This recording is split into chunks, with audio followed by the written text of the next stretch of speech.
अस्सलाम वालेकुम प्यारे बच्चों, डियर स्टूडेंट्स। चूँकि आज कम्युनिटी क्लासेस नहीं हो रही है, इसलिए मैं आज वीडियो छोड़ रही हूँ।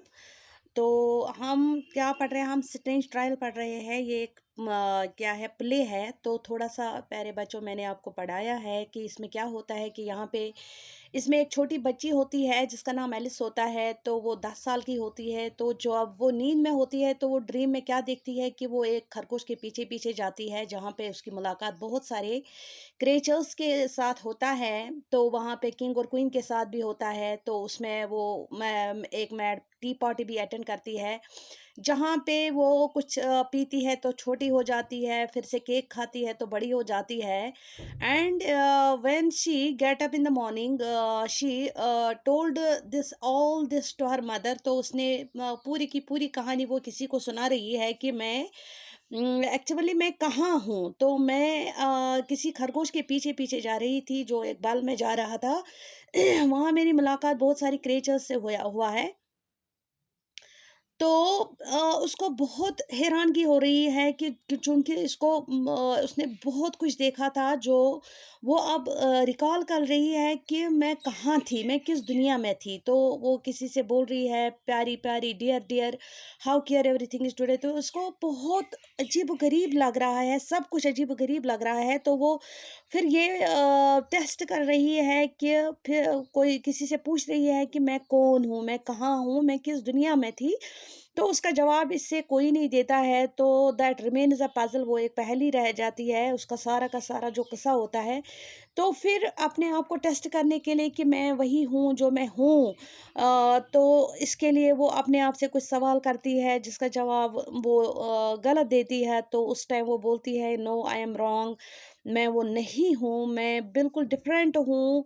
तो किसी जगह पे वो बोलती है, आई एम नॉट अदा, मैं अदा भी नहीं हूँ, मैं मैबल भी नहीं हूँ। तो सारा किस्सा यहाँ पे फिर वो मैथ्स के कुछ क्वेश्चंस पूछ रही है अपने आप से, जिसका जवाब वो गलत बोलती है। फिर ज्योग्राफी का टेस्ट करती है। तो सारा का सारा किस्सा ये देखकर वो हैरान हो जाती है। फिर वो हैरानगी की आलम में पड़ जाती है कि वो उसको आखिर में उसको हुआ क्या है।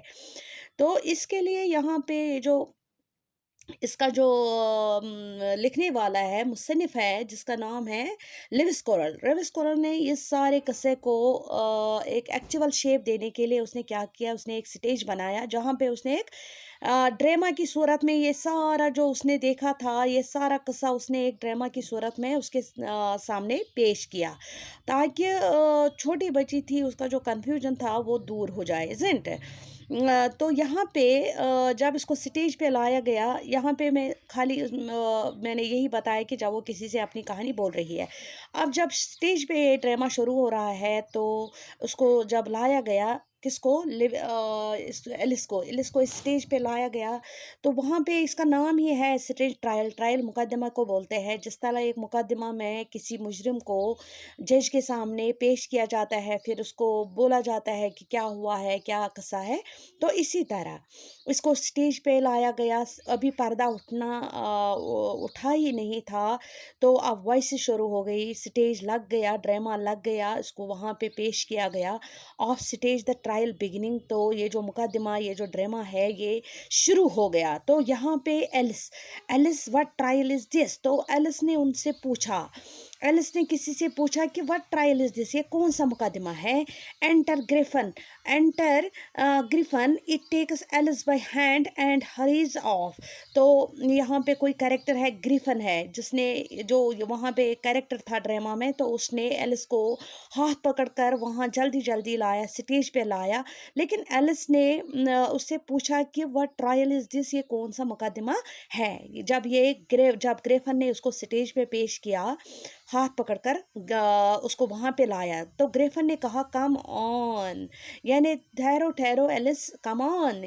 उसने उसको कहा, तुम आ तो जाओ, फिर देखते हैं, फिर तो खुद समझ जाओगी कि ये सारा क्या है। Alice, why are we going. तो एलिस ने ग्रिफन से बोला, अरे भाई, हम कहाँ जा रहे हैं। जब ग्रेफन ने इसका हाथ पकड़कर इसको जल्दी जल्दी बोला कि कम ऑन, हरी अप, तो एलिस ने उससे कहा कि हम कहाँ जा रहे हैं। ग्रिफन ने उससे कहा, come on Harry, Hari.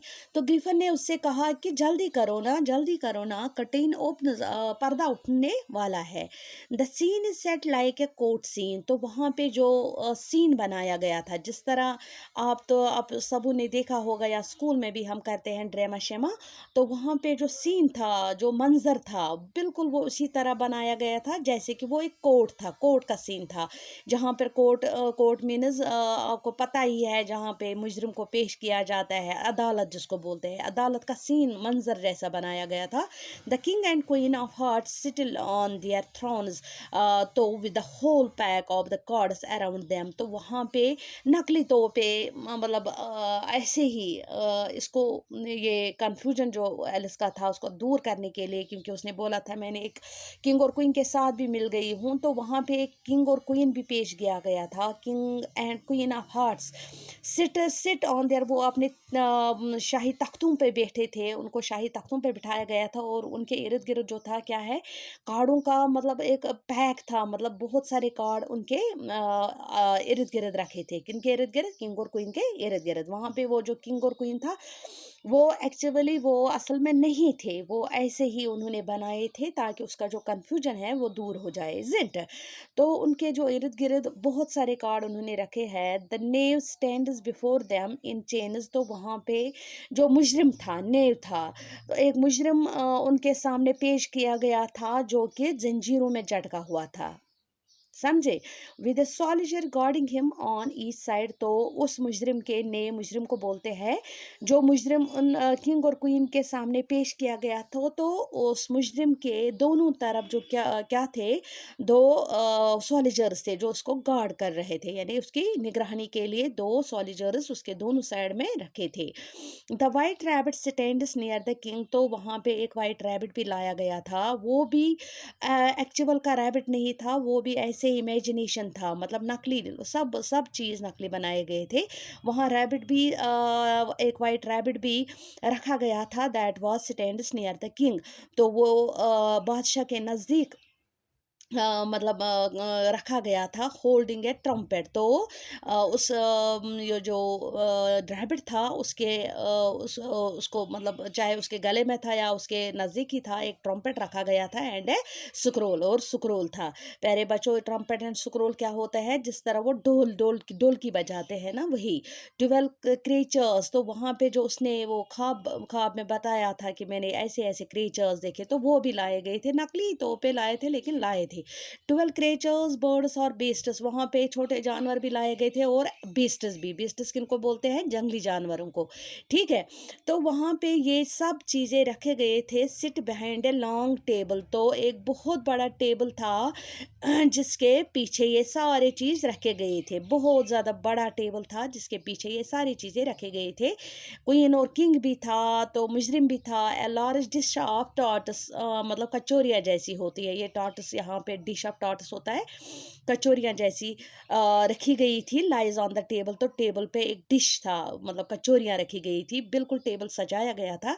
Alice enters dragging in by Griffin. तो एलिस को ड्रैग किया गया, यानी ग्रिफन ने इसको हाथ पकड़कर खींच लिया वहाँ पे, कहाँ? स्टेज पे, ताकि वो सारा ये सारा किस्सा अपनी आंखों से देख ले, और उसका जो कन्फ्यूजन था, ये सारा का सारा कन्फ्यूजन, मतलब जो उसने ख्वाब में देखा था, ये उसके दिमाग में रहता है। ये तो परेशानी की आलम में पता नहीं उसको, उसके दिमाग में कब तक ये रहता, और वो क्या करती, मतलब वो तो नॉर्मल रहती ही नहीं अगर उसके दिमाग में सब कुछ रहता है। इसीलिए इस मुसन्निफ ने, राइटर ने क्या किया, उस सारे किस्से को एक्चुअल शेप देने के लिए उसने एक स्टेज बनाया, ड्रामा बनाया, जहाँ पे उसने तमाम चीज़ें जो उसने बोली है उसने स्टेज पे रखी है। फिर एक कैरेक्टर है वहाँ पे ग्रिफन, तो उसने उसको वहाँ पे लाया। जब वहाँ एलिस आ गई तो उसने ये सारा अपनी आंखों से देखा, ताकि उसका जो ये कन्फ्यूजन है उसका ये दूर हो जाए। प्यारे बच्चों, आज के लिए हम इतना ही पढ़ेंगे। खुदा हाफिज़।